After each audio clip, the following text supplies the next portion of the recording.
Hey guys, welcome back to my channel. If you're new here, my name is Jasmine and I'm a lifestyle and beauty content creator on Instagram, TikTok, and right here on YouTube. And today I am back with a different kind of video. Today I want to do a chit chat about life. As you can see from the description, I want to talk about a few things that I'm currently learning in my 30s. I'm going to be 32 in August, God willing. So I've been in this 30 game for almost 2 years, and there's just so much that I've been learning. And I thought that I would just go ahead and sit down and talk to you guys about that. So whether you're in your 30s and you can relate to some of the things that I'm talking about today, or if you're in your 20s or getting ready to turn 30, I feel like there's just so many things that I've learned that we can all relate to. And yeah, I just hope that you guys really enjoyed this video, that you learned from it, that you gained some wisdom from some of my experiences. And yeah, I just want to go ahead and vibe and chat with you guys. So stay tuned for some of the things that I'm learning in my 30s. So I know with 30, a lot of people feel different things. Some people feel fear, some people feel anxiety. But for me, when I was turning 30, I felt liberated, to be honest. It felt like I was just really coming into my own, becoming a woman that I have yet to experience. And I feel like now that I'm in my 30s, there's so much more of me that I'm uncovering. And that for me is really exciting. So turning 30, there was so much that I looked back at in my 20s, looking at all of the things that I've endured in my 20s, all of the things that I was, and I took all of those valuable lessons and really just started to apply them in my 30s. And I feel like it's really helped me become the woman that I am today and the woman that I am becoming in the future. So that brings me to the first thing that I'm learning. The first thing that I'm learning is how much my voice matters. Now, to be transparent, I grew up in a household where I just felt like my voice just didn't matter. Like, it didn't matter what I had to say. I just really felt like I wasn't heard. I just really felt like my voice just didn't matter to others. So I spent a lot of my 20s really listening to what others had to say, but I played small, I played small. I was just really in the background. I just really didn't speak up for myself if I felt disrespected. I didn't really understand my self-worth in that aspect. I just allowed people to say whatever and treat me however, and I spent a lot of my 20s really resentful. I really wish I had spoken up for myself a bit more. So I feel like now that I'm in my 30s, I speak up for myself, and I just find that to be so powerful because not only has therapy helped me, but I am learning that my voice is powerful. And that's the reason why I'm here today, even on YouTube, because I understand that I have a voice, that my voice matters, that there's other people out there who will resonate with what I have to say, that there's other people who need my gift of my voice and things like that. And just being able to understand that and to realize that has really been a true power for me. I'm saying no to the things that don't serve me. I'm setting boundaries, which we'll get into. I'm actually speaking up for myself and saying, no, I don't like this.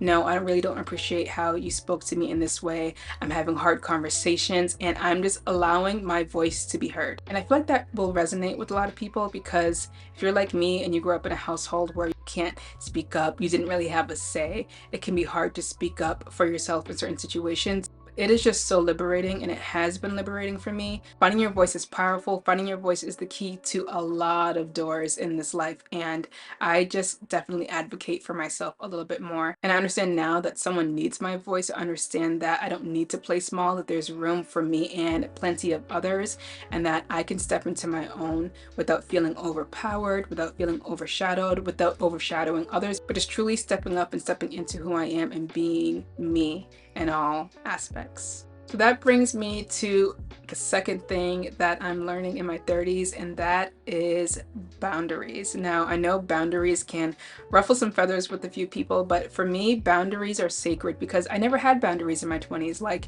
I just feel like I didn't know how to say no. Again, that comes with speaking up for myself. I didn't know how to say no to certain things, and that caused a lot of resentment in my life. I would just let people get away with certain things or treat me certain ways that just didn't benefit me. I'm just the type of person who always gave second chances, third chances, fourth chances, fifth chances. I would always give so many people so many chances in my life, and I'm a very forgiving person. But now I'm realizing that I can be forgiving, but I can set a boundary. I can be forgiving, but I don't have to allow certain people back into my life as I forgive. I don't allow people to do or say things that affect my mental health or that affect my emotions. And that's big for me. Like, if I see a red flag in a friendship, or if I see a red flag in the way maybe someone's treating me or speaking to me, I really take note of that. And I am a big believer that people will show you who they are.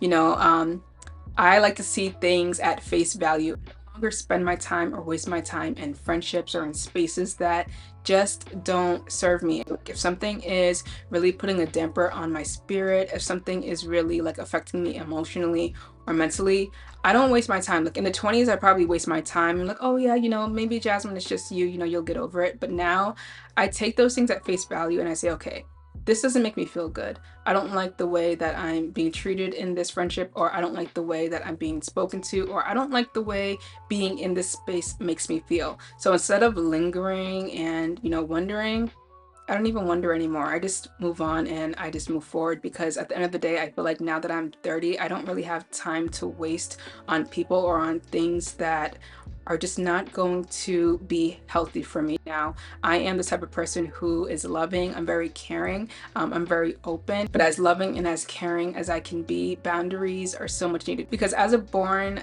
people pleaser, I wanted everyone to like me. And as I grew up, I would find myself bending over backwards to get that attention from others, or bending over backwards to make sure that, you know, I didn't rock the boat in my friendships, or that, you know, I'm doing everything that everyone liked. But I put my foot down and I'm learning more about boundaries. You know, it's okay to say no.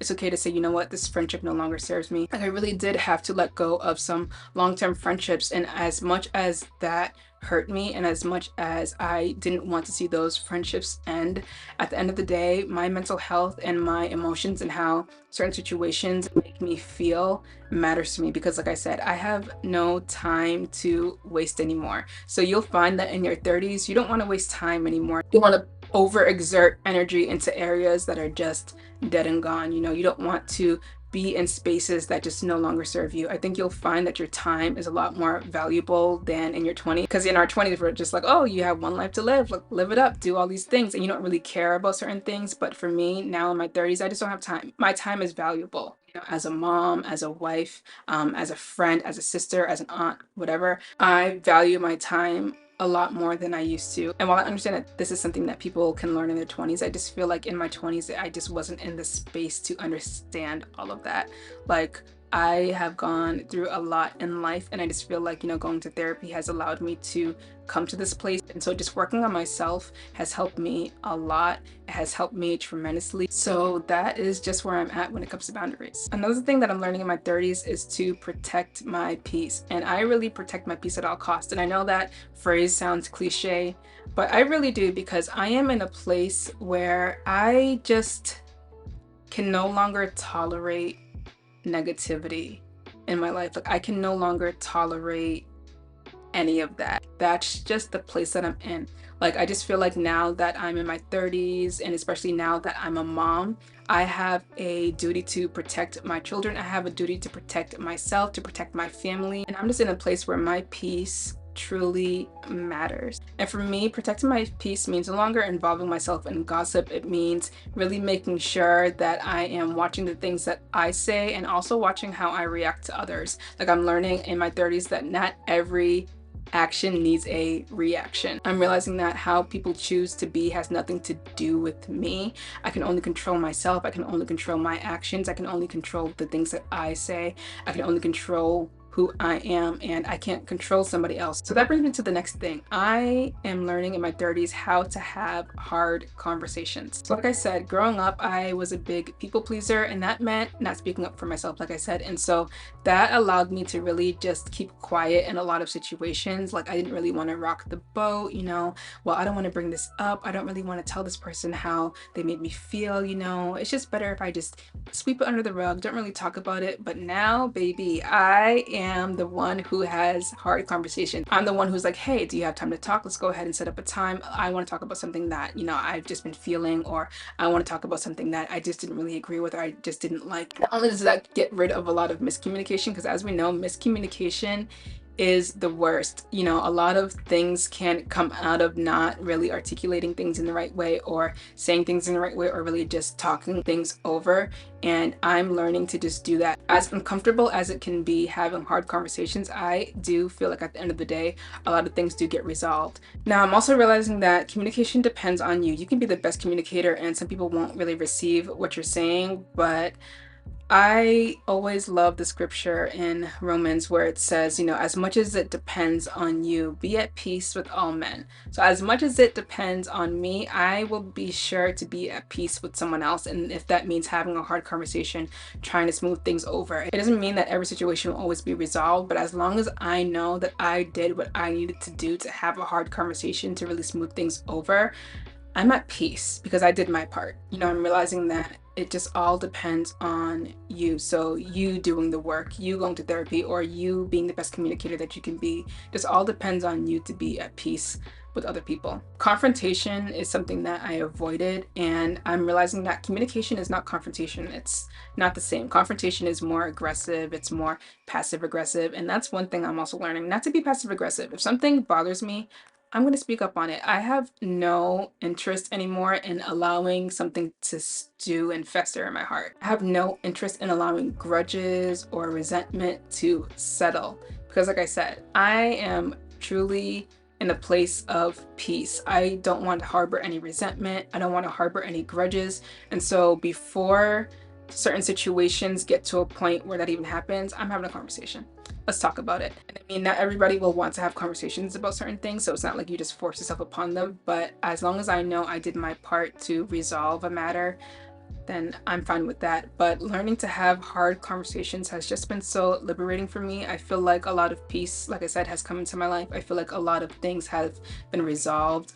Just seeing things from a different perspective, because you can go into a situation looking at it one way, and then having a hard conversation, you really do come out with a brand new perspective and seeing something from someone else's point of view. So having hard conversations is very vital. It saved a lot of friendships for me. It saved a lot of time. It saved a lot of grief. It saved a lot of resentment and, you know, bitterness. And now it just comes natural. So it's not easy at first, but the more you do it, the better it gets. So it brings me to my next point about friendships. I feel like in my 20s, I really had a lot of people who were more acquaintances than friends. I feel like just because I vibed with someone or because we had similar interests, you know, that automatically made someone my friend. And I've learned the difference between acquaintances and friends. Like, I'm learning what I want true friendship to look like for me.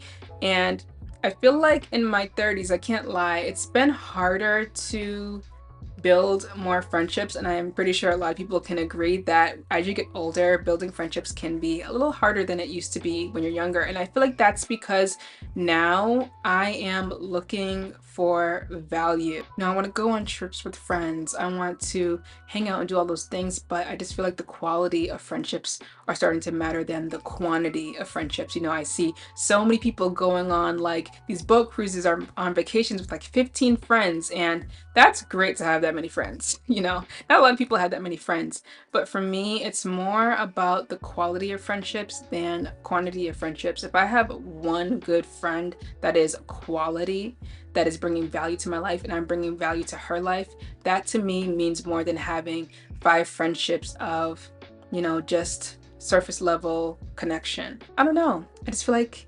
friendships, it's harder to, you know, find true friendships these days, but that is something that I'm still praying for. But, you know, it's something that I am learning, that I don't want to celebrate my birthday and have a bunch of people that are willing to celebrate me for that one moment, but I want people who are going to celebrate me for life. I've said I don't want to just have a birthday party, for example, and have people there just to fill a room. You know, I'm no longer wanting to just have people celebrating me just to fill a room. I want the room to be filled with people of value. I want the room to be filled with people that I truly love, that are truly love me, that I've poured into, that have poured into me, but not just to have a party, just to have a party. You know what I'm saying? Like, I no longer want to have seats filled just to have seats filled because it looks good to have so many people around me. You know what I mean? Like, I really want those seats to be filled with people that I can do life with. I want those seats filled with people who are just genuine, who I've poured into again, and who have poured into me. So finding valuable connections and building with lifelong friends is something that I desire, and it's something that I truly am learning to have in my 30s. So maybe you're getting ready to turn 30 or you're in your 20s and you feel like by 30 you have to have your life all figured out. Well, I'm here to tell you that you will never have life all figured out. Like I said, I'm getting ready to be 32 in August, God willing, and I just feel like I still don't have everything figured out. Yes, I'm married and I have kids and things like that, but even now I feel like there are still some things like, I had desires to do, like I want to do more. There's certain things that I feel like I don't really feel fulfilled in as much. You will never have your life all figured out. I just don't feel like life should be measured by an age. I don't feel like you should be pressured to have certain things at a certain age because it's just not realistic. I feel like it just puts unhealthy pressure on us to strive and to push for things that can happen at any age. I just don't feel like age really matters. It doesn't matter when you achieve certain things or what age you achieve certain things. As long as you've achieved it and as long as it makes you feel fulfilled, that's all that matters. So don't come into 30 thinking that you're gonna have life all figured out, that you're on this road and life is just gonna be a certain way or look a certain way, because it may not. And it might. You never know. But I just think that we put a lot of pressure on ourselves as human beings to strive to be somewhere by a certain time, and that's just not realistic. I feel like there are still a lot of things that I desire to do. I feel like there are still a lot of things that I have hopes for. And I am not even a little bit discouraged because there's so much I feel like that God has done in my life up until now that I can really hold on to and say, okay, I've made it this far. I've done these amount of things, but I don't feel unfulfilled because I still understand there's more time on this earth to do so much more, and that isn't based on age. It's based on God's timing for my life, but it's not based on age. It's not based on how old I am. I don't need to be a certain age to do certain things. And so don't feel as if you have to have your life all figured out. I just feel like with life, you just keep growing and you never really arrive. There's always so much to learn. And I feel like the moment you think you've arrived is the moment you close yourself off to learning more. There's never a moment where you should feel as if you know everything or that you've learned everything that there is to learn about life. There's always something new to learn. There's always another perspective to gain. And that's just the beauty of getting older. That's the beauty of life.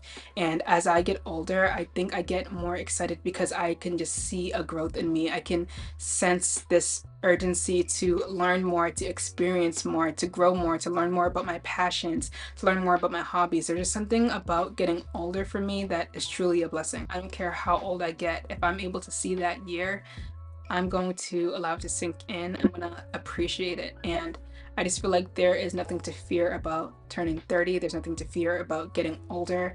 It brings so much wisdom, so much liberation. And if you can just see it from that perspective, you will see life in a whole new way. So that is it for my video today. I'm really not long-winded and I try not to ramble. So I hope you guys really got the gist of what I'm learning in my 30s. I really feel like I'm in such a good space, such a good place, and God willing, I will see 32 in August. And yeah, I just feel like there's still so much more that I'm learning, but those are some of the things that I wanted to share that I am currently learning in my 30s and some insight that I've gained from my 20s. So if you can relate to this video, go ahead and leave some comments down below. Let me know, what you learned in your 30s, what you're learning in your 30s. If you're in your 20s, let me know what you've learned from this video. If you're older than 30, go ahead and drop some comments down below so that we can learn from you as well. So yeah, that is it for today's video. Again, if you are new here, go ahead and subscribe, and I will see you guys in the next video.